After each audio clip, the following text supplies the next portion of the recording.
ሶስት አይነት ሰዎች አላህ የውመል ቂያማ በረህመት አይኑም አያያቸውም ከወንጀላቸውም አያጸዳቸውም ለነሱ ብርቱ ቅጣት አለባቸው አሉ። የመጀመሪያው አንደኛው ከነዚህ ሶስት ውስጥ ማን ነው? ሸይኹ ዛኒ ነው። የሽማግሌ ዝሙተኛ ስሜቱ በርዶለት ተስቢህ ተህሊል ተህሚድ አድርጎ ወደ ቂብላ ዞሮ የመስጊድ ውበት የሽማግሌ ውበት መሆን ሲገባው ከዚያ ጸያፊ ነገር ያልወጣ የሽማግሌ ዝሙተኛ ከማያጸዳቸው ሰዎች አንዱ ይሄ ነው። ሁለተኛ ደግሞ ወዓይሉ ሙስተክቢር የደሃ ኮራተኛ። ለምን የደሃ ኮራተኛ ተባለ?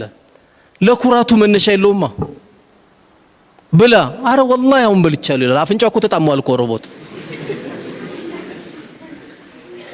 አሁን ጠግቤያለሁ ወላሂ አሁን ይላል። ምንም የለም እኮ ኩራት ወጥር አድርጎት ስራ ይገኛል። አይ ከነዚህ ልጆች ጋር እንኳን መቀላቀል አያስፈልግም። አይ ስራው ቢቀርብኝ ይሻላል። አይ አልገባም እዚህ አይነት ቦታ ስራ ይላል። ሰርግ ይጠራል። አረ ምን ብዬ ነው የሚሄደው?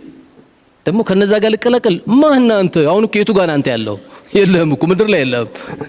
ካልተቀላቀልክ፣ ካልሰራ፣ ካልበላ፣ ካልሰገድክ፣ ከወንድሞች ጋር ካልተገናኘ የለህም እኮ አንተ። ከሁሉም የለህም። ይሄ ሁለተኛው ሰው ነው። ሶስተኛ ደግሞ ውሸታም መሪ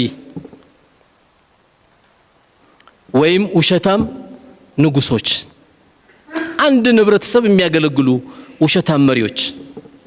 እንግዲህ ዓለም እንዴት እንዳለች እንደምታዩት በሚገርም ሁኔታ ነው ያለው።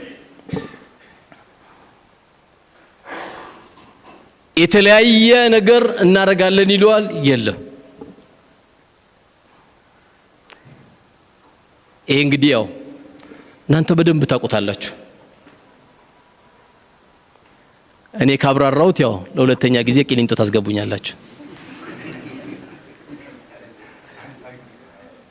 አጠቃላይ ግን ሶስት አይነት ሰዎች አላህ በረህመቱ የማያቸው ከወንጀል የማያጸዳቸው ቅጣታቸው ብርቱ የሆነባቸው ሰዎች የደሃ ኮራተኛ፣